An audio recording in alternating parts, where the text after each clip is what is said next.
અમદાવાદમાં પ્રથમવાર સુભાષ બ્રિજ પર લગાવાયું છે વ્હાઇટ સિગ્નલ। સાબરમતી નદીનું જળસ્તર વધવાની આશંકાએ લગાવાયું વ્હાઇટ સિગ્નલ। ધરોઈ ડેમમાંથી મોટી માત્રામાં પાણી છોડવામાં આવી રહ્યું છે અને તેને લઈને જ આ વ્હાઇટ સિગ્નલ લગાવાયું। ધરોઈ ડેમમાં હાલમાં 1,70,084 ક્યુસેક પાણીની આવક છે અને ધરોઈ ડેમમાંથી 85,484 ક્યુસેક પાણી છોડાઈ રહ્યું છે। વાસણા બેરેજના 25 દરવાજા ખોલી અને સતત પાણી છોડાયું છે, ત્યારે વાસણા બેરેજમાંથી 32,892 ક્યુસેક પાણી છોડાયું। વાસણા બેરેજની જળસપાટી 127.75 ફૂટ પર જોવા મળી રહી છે। અમદાવાદમાં પ્રથમવાર સુભાષ બ્રિજ પર વ્હાઇટ સિગ્નલ લગાવવામાં આવ્યું છે। સાબરમતી નદીનું જળસ્તર વધવાની શક્યતા છે અને તેને લઈને જ આ વ્હાઇટ સિગ્નલ લગાવાયું છે।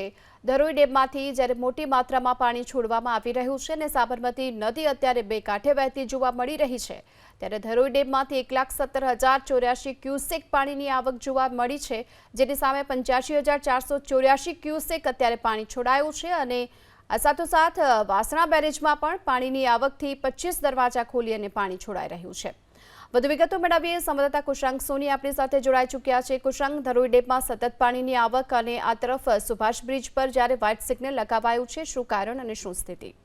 જો સુભાષ બ્રિજ છે ત્યાં આગળ પ્રથમ વખત વ્હાઇટ સિગ્નલ એટલે કે એલર્ટ આપવામાં આવેલું છે। કારણ છે ધરોઈ ડેમમાંથી અને સરોવરમાંથી જે પાણીની આવક થઈ રહી છે તેને જોઈને સિંચાઈ વિભાગ તરફથી આ સિગ્નલ છે તે લગાવવામાં આવ્યું છે, એટલે કે લગભગ 10 થી 12 કલાકની અંદર સુભાષ બ્રિજ છે ત્યાં આગળ પાણીનો જે આવરો છે તે વધુ રહેશે। અત્યારે વાસણા બેરેજના તમામ દરવાજા છે તે 6 ફૂટ સુધી ખુલ્લા રાખી દેવામાં આવ્યા છે, જેથી કરીને પાણીનો નિકાલ છે તે યોગ્ય રીતે થઈ શકે। પરંતુ સાબરમતી રિવરફ્રન્ટ છે તેને લગભગ સાંજ બાદ બંધ કરવામાં આવે તે પ્રકારની તૈયારીઓ અમદાવાદ મહાનગરપાલિકા અને સાબરમતી રિવરફ્રન્ટ નિગમ લિમિટેડની છે, જેના કારણે થઈને આ જે એલર્ટ સિગ્નલ છે તે અત્યારે આપવામાં આવેલું છે અને પ્રશાસનને પણ તેને લઈને તૈયારીઓ કરવા માટે સૂચના આપવામાં આવી છે। જી, આભાર કુશાંગ માહિતી માટે।